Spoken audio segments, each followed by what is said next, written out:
600 અને 5000 વચ્ચે કેટલી સંખ્યાઓ છે જેને 18 અને 24 બંનેથી ભાગી શકાય છે? જો બંનેથી ભાગવાની વાત કરીએ તો આપણે 18 અને 24નો લસા લઈ લઈશું. 18 અને 24નો લસા, જે આપણને મળી જશે 72. હવે 72 મળી એને આપણે 600ને પહેલાં 72 વડે ભાગીશું. 600 ભાગ્યા 72. તો આપણે જોઈએ તો 72 × 576 અને 72 × 9 678, એટલે 72 × 576. તો કેટલા વધે છે? 24 વધે. હવે આગળ ભાગ આવતો નહીં તો આપણે ભાગફળ અત્યારે એમનેમ રાખી દઈએ. હવે વાત કરી 5000 ભાગ્યા 72.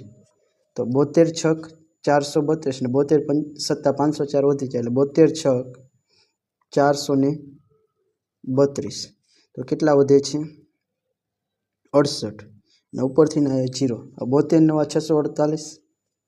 72 × 9 648. 2 7માંથી 4 ગયા તો 3 32. હવે આગળ હાલતો નહીં.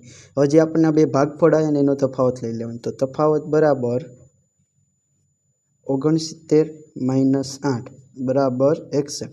તો 61 જે આવે એ આપણી સંખ્યા મળી જશે, જે સીમાં આપેલો છે.